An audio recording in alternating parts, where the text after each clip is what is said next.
everybody, and welcome to the Football Philosophy channel. And it feels fantastic to be back to a little bit of normality with the football over the weekend. Having had there was football during the week last week, but United didn't have a midweek game apparently for the first time all season, according to a reporter at the press conference a week or so back. We haven't had a single blank midweek during the season until last week, and that coincided, of course, with everything going on around the Super League over Sunday, Monday and Tuesday. So it was a really unusual week last week. Over the moon, just as bad a game as it was, over the moon to watch a game, get back to re-watching it again today, as I have done, as I always do, before I do the ratings show. And this is the ratings from the Manchester Evening News again, from that Leeds game. It was a really poor game, I thought. I couldn't believe that Ole said after the game, I saw the interview with him, and he actually said, and I quote, "I thought we played well. I thought we played really well." If that's playing really well, I don't know what sort of game Ole's watching. I really don't. But here's the ratings from the Manchester Evening News. Dean Henderson had routine efforts to handle in the sun, a much calmer performance than his erratic afternoon against Burnley of last week, and they've given him a 6. I'd give him slightly better than that. I think a 7 is good, or just to say that he played well. I thought he played well enough, Dean Henderson as well. I always like to give a keeper a 7 really if he gets a clean sheet. To get better than that, he's got to make a few spectacular saves, I suppose, but I think he deserves a 7. Aaron Wan-Bissaka, confident performance against Jack Harrison, and created a good chance for Bruno Fernandez. Impressive all-round performance. I think that's a little bit over the top. I don't think too many of the players can say they played that well. Some of his passing was a little bit erratic, I felt. I do think he played okay. I think most of the look, it was a 0-0 draw. Defenders are on top. That's how you normally look at it when a game is a 0-0 draw. And a 7 is good. I would say that Wan-Bissaka had a good game. I wouldn't say he was excellent, as the Evening News are saying. So I would say a 7 rather than 8. So I'll change that one. In my opinion, that's a 7. So I've upped Dean Henderson from a 6 to a 7, and I've downgraded Wan-Bissaka so far from an 8 to a 7. Victor Lindelof had an edgy moment with an errant pass, which he did, but otherwise secure and dealt with Patrick Bamford well, and they've given him a 7. I think that's fair enough. I think all the defenders played quite well. Victor Lindelof, another great ball over the top for Marcus Rashford that Marcus might have done a little bit better with. He seems to have that. He's pulled that pass off a few times now, and obviously last week we got a goal from it, or the week before. But fair enough, I think a 7 for Victor Lindelof. Harry Maguire used the ball well further forward when he joined in attacks and marshalled the defence well. Booked and lost his temper with Fred. I didn't see that bit where he lost his temper with Fred, but I will be watching it yet again and I'll have a look for it. But a 7, I think that's fair enough. Luke Shaw, a driving force down the left and almost always supported Marcus Rashford. Maybe fortunate not to be penalised for handball in his own area. They've given him a 7. I think I would up Luke Shaw to an 8. I do think he's our most dangerous. Look, I'm not always mad keen on saying that your full-backs need to be the most dangerous players. You know, the first and foremost, the job is defending, and defended well enough, Luke Shaw, like all the others, but he was probably our most dangerous attacking player as well. So I think it's fair enough to say that Luke Shaw had a very good game. Like I often say, by his own standards, he probably only played well. But, you know, compared to everybody else in the team, I thought he played very well. So I think an 8 is fair enough for Luke Shaw. Probably, he was my man of the match anyway. Scott McTominay, they've said disciplined, if not daring. McTominay struck twice against Leeds in December, but was not as adventurous at Ellen Road. It's funny how they look at things like that. They've given him a 6. He scored twice in the first 3 or 4 minutes, didn't he, at Old Trafford? Not as adventurous. That, you know, it's a funny how things like that can just happen.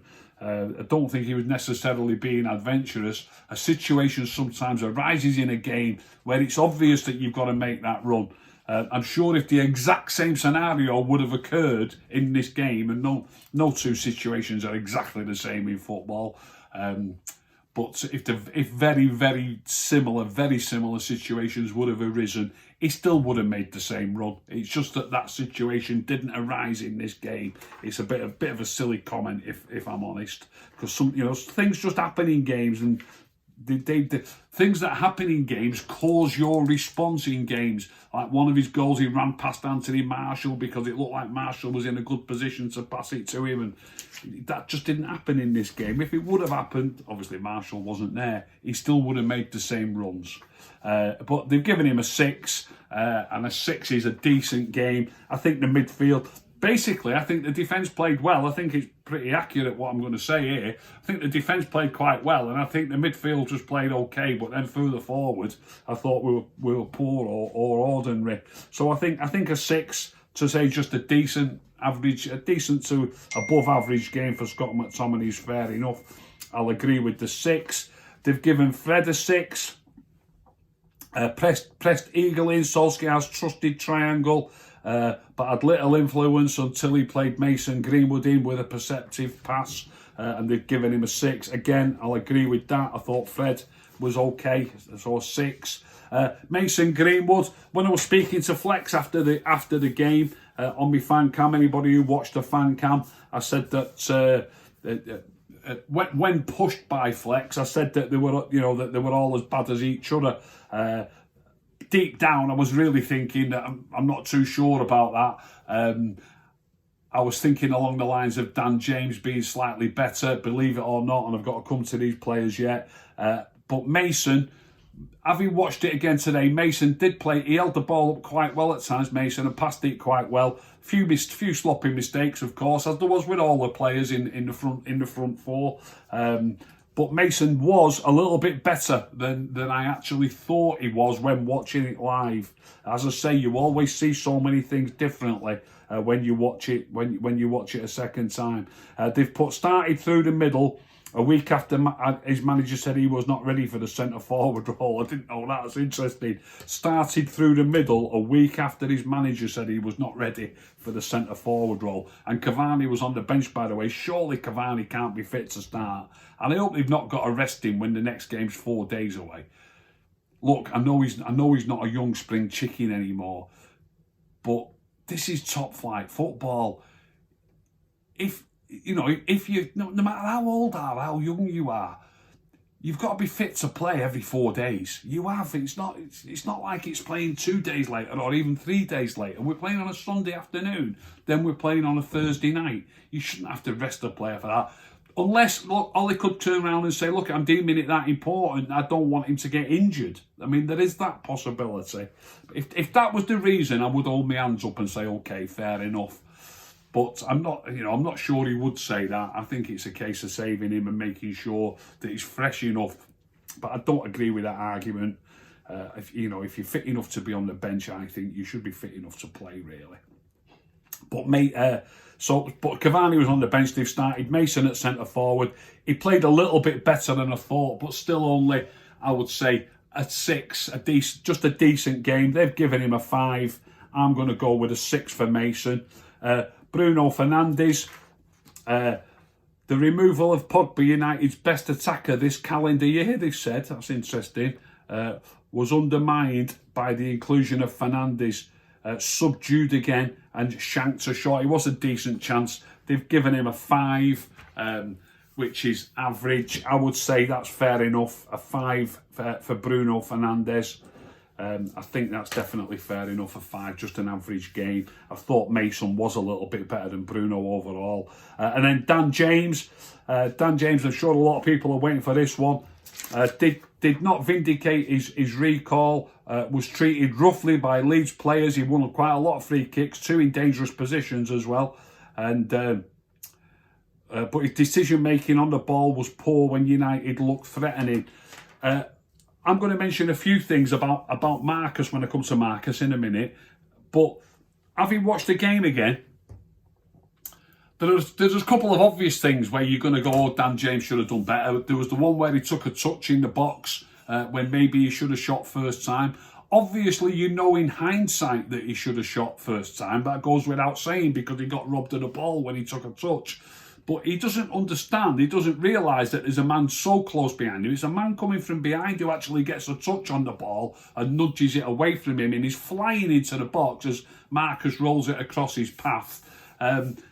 It is a tricky one. You know, I don't think he was necessarily wrong to take a touch because he was going so quickly and he was right on top of the ball, and his touch was okay, it was right in front of him, but there's a defender coming from behind him who got a touch on the ball and the chance was gone. I just think it's easy enough in hindsight to say he definitely should have shot first time.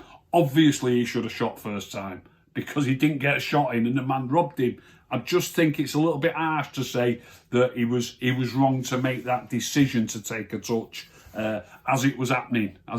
Easy in hindsight, but not so easy as it's happening. And then the other one where Bruno ran across his path as he touched it. It's difficult when you get two players on top of each other and you think he's going to take it, and then you're going to... Dan James's touch, by the way, on that run, when he ran through on that occasion, his touch wasn't quite as good as it should have been. It went slightly to his left rather than being directly in front of him. But he is quick enough, Dan James. He was clear of the defender. Had Bruno not been there, he still would have got that ball. Although his touch wasn't great, he still would have got it. But because Bruno was there, he thought Bruno was going to take it, and he, you know, obviously didn't go for it himself. It's just unlucky, that I think. It's one of those things that happens in football. People will probably jump on me and look, if the exact same scenario happens with another player, if one of your teammates is in your way, it really is an awkward situation because it looks so greedy to start with if you're determined you're going to take it and not let him have it. And I think Bruno will give him a right slating, but I don't know what he was supposed to do, really. If you watch it again, by the way, you know, Bruno is right in front of him. You know, if Dan goes for it, they might collide with each other, or he might nudge the ball into Bruno. It's a really awkward situation. He takes a touch, looks up, Bruno's right there, and it's gone in an instant. And it looks terrible. And as a United fan, and you want it to go well, and you want your team to score, it's really frustrating. I do get that, it's frustrating. But it's not all blame on one person that what happened there. Overall, Dan James, I thought he just had a decent game. Like just as I've just said about Mason, I think he just had a decent game, and I think a 6 is good enough for Dan James. Couple of big mistakes, not big mistakes, but as I've just said, a couple of glaring ones where you could say we'd like it to have gone better, which is what they're talking about. But overall, I've just watched it and studied it. His general touch, loads of good first touches and passes, plenty of them. Lots of decent stuff. Obviously, he lost it 2 or 3 times. He tried to get a cross in, but no more than anybody else. No more than Mason did. I've just watched it. No more than Mason did. Lost it 3 or 4 times each. You know, Mason tried a couple of shots where he shouldn't have shot. You know, Dan James tried to take a couple of men on where he shouldn't have perhaps taken a couple of men on. It really is a fine dividing line. So I don't think there was much to choose between Dan James and Mason Greenwood, and I've given them both a 6. Now, as I was speaking to Flex the other night, and I said, yeah, it's on all the 3 forwards, having watched it again, I take that back. There wasn't much to choose between Dan James and Mason Greenwood, but there's a lot to choose between those 2 and Marcus Rashford. And what game the Manchester Evening News guy was watching is absolutely beyond me. Marcus Rashford, they've given him a 6. Bearing in mind they've given James a 5, they've given Greenwood a 5, and they've said Marcus tormented Luke Ayling and tested the keeper with a dipping free kick in a bright first half. He did test the keeper with a dipping free kick, and it was a decent free kick. But then it's easy to put that, really, a dipping free kick in a bright first half. It sort of rolls off the tongue. He just took a decent free kick, that's all he did. Could not carry the passengers in the second half. He's got it completely the wrong way round. He has got it completely the wrong way round. I've gone through his game, and I've got a couple of things. Well, I've got a list here of major errors, really poor errors. I did the same thing with Dan James and Mason Greenwood, but the show would go on too long if I read them all out. But there's literally about 4 each for Dan James. I'm talking about serious errors. Of course, there's things where you go for the ball and you don't win it. And, you know, there's things where you try a shot and it doesn't come off. But I'm talking about serious errors where you just should do better and should make better decisions, and the actual execution of what you're trying to do has got to be better. Well, you know, when you're doing these things on the pitch, you've just got to play better, where you can literally say, that's really poor, must do better. There's 3 or 4 each for Dan James and Mason Greenwood. For Rashford, it was unbelievable. In the 3rd minute, he miscontrols a throw-in in his own half from Luke Shaw, really poorly. It bounces up this high, and they take it off him too easily. That's in the 3rd minute. In the 7th minute, there's the long ball from Lindelof. I'm not going to criticise him for his touch. Something that I always say about the long balls, I said it the other day when Matic put one to Bruno. Fantastic ball by Matic to Bruno. But why I don't like long balls is even when they're perfect, they're not easy to score from, are they? I'd rather we play shorter passing and build up the play and make chances when we're on top of their goal. So there was another fantastic ball from Lindelof at the weekend. I'm not going to criticise Marcus for his left-footed touch, not being perfect and taking him out to the right into the inside right channel. But his shot, just watch it again. You know, this writer in the Evening News is criticising Dan James and complimenting Marcus Rashford. Have a look at Marcus's shot with his right foot from the inside right position. Just have a look at it and imagine what would be said if that was Dan James, for example, taking a shot like that. That's in the 7th minute. In the 8th minute, the 13th minute, now I thought it was going to be every minute then. In the 13th minute, there's a lovely piece of play by Dan James on the edge of the box. A lot of people won't even realise it's a lovely piece of play. He receives the ball on the edge of the D, takes one touch to control, takes another touch to get it out of his feet, passes it to Marcus. Now, this is what we want round the edge of the box. This is how the top players play with the top teams. I know we're second and we should be a top team, but we're not playing like a top team. But Dan James does this really well. Takes a touch, you know, it's a crowded area. Another touch gets it out of his feet and he passes a perfectly good pass to Marcus. Marcus runs into trouble, loses it. It bounces loose to Bruno. Bruno gives it back to Marcus. He runs into trouble again and loses it again. It's 2 really poor bits of play surrounding a really good piece of play by Dan James, by the way, and he loses it twice, and that's both in a few seconds in the 13th minute. In the 16th minute, there's a long ball by Maguire to Rashford, who's on the left wing, and it's a ball that he should control, and he doesn't control it properly. It goes in field, and they take it off him too easily. In the 23rd minute, he has a shot from about 8 yards outside the box where Luke Ayling is standing in front of him, and you know, I'm forever going on about decision making. Even the commentator says at that moment, he says, he struck it against Luke Ayling. He doesn't say that he had to block it. Luke Ayling doesn't have to stretch or anything. He's just standing there in front of him, and he's just. He actually says he struck it against Luke Ayling, who was blocking his way to goal. Just blocking his way. That's all he means. He's just standing in front of him. And then Jamie Carragher chips in as well. Wrong decision. Ayling was standing right in front of him. It's very, very poor. People don't think anything of it, but we need to keep the pressure on and we need to keep passing the ball. Don't have a shot when the defender's standing right in front of you and it just hits the defender. The 42nd minute, there's an easy pass from Luke Shaw into his feet. He miscontrols it. It comes up shoulder high. So he turns, and as it drops, he then tries to play Luke Shaw in down the wing. Some people might think, he did that on purpose, because he doesn't do it on purpose. The ball bounces up in the air off his foot, and it's a dead easy ball to control. So then he's rescued the situation. And I'm not going to criticise it. He does try a pass down the line, which goes out for a throw-in, but it only just goes out for a throw-in. And I will say that wasn't a bad effort at trying to get Luke Shaw back down the line once Shaw's given him the ball and then carried on his run. The actual pass wasn't a bad effort at a pass. I'm not criticising that, but he's had to rescue his own really poor touch in order to then try and do that. That was in the that was in the 42nd minute, yeah. The 55th minute, Bruno gives the ball to Rashford. Rashford gives it back to Bruno, but when he gives it back to Bruno, it's going over Bruno's head.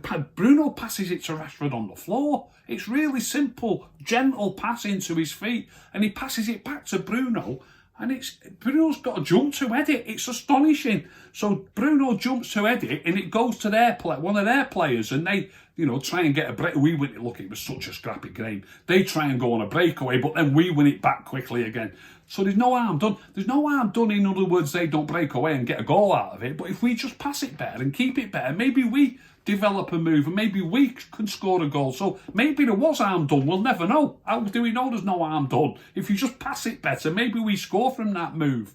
So he passes it back to Bruno. Last little word on this one. Bruno has to jump to head it when he gives the ball away. So we lose the ball because of Marcus's slack pass, slapdash really, just shocking.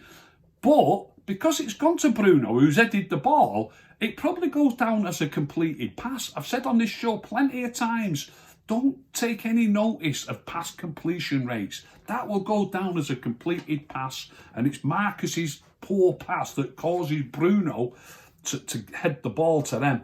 That's in the 55th minute. Then in the 56th minute, James and Greenwood do really well. There's a ball played to Dan James, really determined challenge.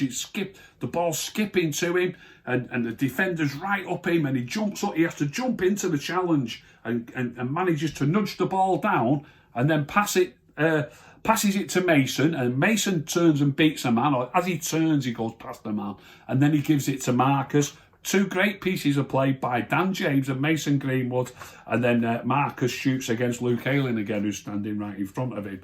In the 58th minute, only 3 minutes later, he gets the ball on the wing and he just loses it too easily. That's in the 58th minute. And in the 74th minute, there's a loose ball. We're in their third of the field. It looks like a really dangerous moment. It's a loose ball. He's quick onto the loose ball, and he sees Bruno in a good position on the inside right channel. I always say you need to get both things right, decision making and the execution. If you get both things wrong, that's awful. On this occasion, I will say he made the right decision. It was instant. It needed to go quickly to Bruno, but it's just awful. The pass it's not going to go into Bruno's path. It's going to go slightly behind him. And because it's that far off, it needs to be going at the sort of that angle, and it's more at that angle, and it goes straight to one of their players who doesn't even have to stretch. He just controls it and passes it, and they move away with the ball. So although he made the right decision on that occasion, it's a shocking effort at the pass. And in the 80th minute, he gets the ball and looks at 3 men in front of him and tries to take them all on and loses it. That's just a short list of some really poor pieces of play by Marcus in that game. And look, like I can with the others, by the way, I could add at least another 8 or 10 things where you could say, oh, maybe he should have done a bit better. There's a few like that for Mason. There's a few like that for Dan James, but there's also plenty like that for Marcus. Those are just the really poor bits. And for the evening newsman to say he tormented Luke Ayling, I don't think Luke Ayling was tormented. I really don't. And the fact that he hit a good free kick is getting him out of jail, that the keeper saved anyway. And they're giving him a 6. They've got it completely the wrong way round. Marcus, in my book, gets a 4. I'd be tempted to even say a 3, very poor, but I won't be so cruel, and I will say a 4. Marcus had a poor game, and the frustration when you're watching the game and it's breaking down. Funnily enough, a lot of people were giving Paul Ince grief on social media for the way he was criticising United's play, and I heard Paul Ince say how poor we were in the top third, and I would love to sit and watch that match with Paul Ince and show him, because when Marcus was after the game, Paul Ince criticised the manager for taking Marcus Rashford off. He said, "Why take Look, he could just have a point because Marcus has scored some goals, but in that particular game, we need to start playing better. We're not scoring goals or making chances because we're not playing well. And Marcus was probably the main culprit as to why we weren't playing well. So he's talking himself about the lack of quality in the final third, but then saying why take such and such a player off, whichever one it is really. It's just not right. He needs to understand what he's saying here and what he's seeing, and the frustration. The frustration is getting shared between all the three forwards, whereas most of the really poor bits were by one particular player. That's how I saw it, and I've studied it carefully today. I'm going to watch it again tomorrow. None of the subs got half a game. I only rate the subs when they get half a game. Paul Pogba did come on, by the way, didn't he, to play on the left again, and I do think we played better. He gets hold of it better and just passes it better, makes better decisions, I think. And I do think there was a slight improvement, and probably a slight improvement again when Cavani came on. But Cavani only got 5 minutes, so it wasn't. I was going to say it's never going to be long enough. Sometimes it does work for a manager when he gives a player such a short space of time on the pitch. But it didn't work, and we didn't manage to get the goal. I am going to do a rating the ratings show. I've not done one. I've not done one for a while where I've actually put the voting on Twitter. So on Rick the Red UK on Twitter, I will be putting up I'll put up all the attacking players actually. I'll put up the 4 players: Mason Greenwood, Bruno Fernandez, Dan James and Marcus Rashford.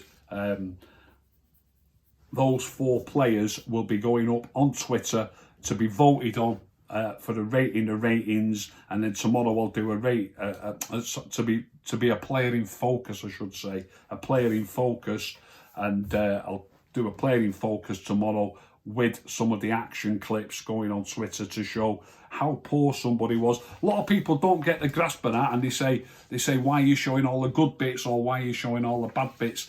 It's too long and time consuming for me to show every single touch of a player in a game. Far too long, far too time consuming. It also wouldn't fit on one thread. I'd have to do 3 threads. It'd take me all day. So when I'm trying to show that a player played badly, I obviously show more of the poor bits. If I'm trying to show that a player played well, I show all the best bits. I can't think of any other way to do it. And then people criticise me for saying, oh, you're only showing all the good bits. I'm showing all the good bits because I'm trying to point out that such a player played a little bit better than what you actually thought he did. And if I'm showing all the bad bits, I'm trying to point out that such and such a player actually played a little bit worse than what you think he did. So there is a reasoning behind it. And I can't really think that there's another way to do it. Surely it's an obvious reasoning, if you like. So I will be doing it. I will put up Bruno Fernandez, Dan James, Marcus Rashford and Mason Greenwood to be voted on Twitter on Rick the Red UK to be the player in focus. I hope you've enjoyed that show. If you have, please tell all your friends. Please subscribe. If you didn't enjoy it, don't tell anybody. Keep stum.